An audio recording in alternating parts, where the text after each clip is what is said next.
সোমবার পর্যন্ত জেল হেফাজতে শান্তনু সিনহা বিশ্বাস। সোমবার পর্যন্ত জেল হেফাজতে সোনা পাপ্পু। ইডির দাবি পরে ফের হেফাজতের আবেদন করা হতে পারে। আইনজীবীর তরফে জেলে মেডিকেল সাপোর্টের আর্জি। সোমবার পর্যন্ত জেল হেফাজতে সোনা পাপ্পু। সোনা পাপ্পু জেল হেফাজতে সোমবার পর্যন্ত, পাশাপাশি শান্তনু সিনহা বিশ্বাস তিনিও জেল হেফাজতে থাকছেন। আইনজীবীর তরফে ইতিমধ্যেই বিষয় জানানো হয়েছে, সোমবার পর্যন্ত জেল হেফাজতে থাকবেন তারা।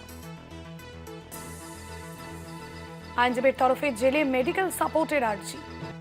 রিয়া মাঝি রয়েছেন আমাদের প্রতিনিধি ফোন লাইনে। রিয়া, কি জানা যাচ্ছে বিষয়ে?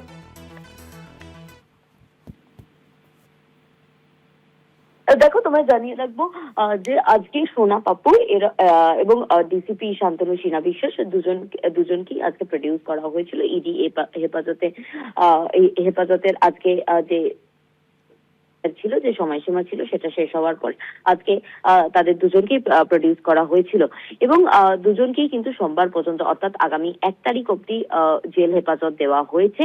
এবং অত্যন্ত গুরুত্বপূর্ণ বিষয়, যেহেতু শান্তনু সিনহা বিশ্বাসের আইনজীবীর তরফ থেকে আজকে যখন সাবমিশন করে, সেই সময় তিনি আবেদন করেন যে তার মক্কেলকে, অর্থাৎ শান্তনু সিনহা বিশ্বাসকে যাতে গ্রেড 1 বন্দির মান্যতা দেওয়া হয়। কারণ হিসাবে তিনি দেখায় যে যেহেতু দীর্ঘদিন ধরে তিনি পুলিশিং এ ছিল এবং একাধিক থানায় তিনি ওসি হিসেবে ছিলেন, এবং যদিও তিনি দীর্ঘদিন কালীঘাট থানাতে ছিলেন এবং একাধিক ইনভেস্টিগেশন তিনি করেছেন, এবং সেই ইনভেস্টিগেশনে তিনি একাধিক অভিযুক্তকে জেলে পাঠিয়েছে, যারা এই মুহূর্তে প্রেসিডেন্সি জেলে রয়েছে।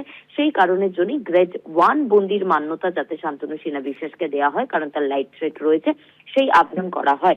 এবং ইডির আইনজীবী তরফ থেকে কিন্তু তার বিরোধিতা করা হয়।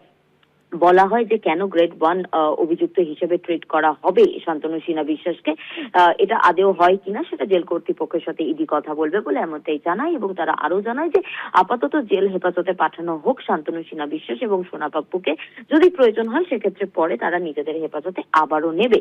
এবং শান্তনু সোনা পাপ্পুর আইনজীবীর তরফ থেকে বলা হয় যে জেলে তাকে মেডিকেল সাপোর্ট দেওয়ার আবেদন জানানো হয়, এবং তারপরেই যে অর্ডার বেরোয় কোর্টের তরফ থেকে, সেখানে দেখা যায় যে সোমবার পর্যন্ত জেল হেফাজতের নির্দেশ দেওয়া হয় দুজন অভিযুক্তকেই, এক শান্তনু সিনহা বিশ্বাস এবং অপর বিশ্বজিৎ পর্দার হরপে সোনা পাপ্পু। এবং এই যে গ্রেড এর যে আবেদন শান্তনু সিনহা বিশ্বাসের আইনজীবী করেছিলেন, সেই বিষয়টা আগামী 1 তারিখ যাতে ইডির স্পেশাল আদালতে তোলা হয় বলে এমনটাই কিন্তু কোর্টের তরফ থেকে জানানো হয়, বা অর্ডারে মেনশন করা হয় বলে এমনটাই জানা যাচ্ছে।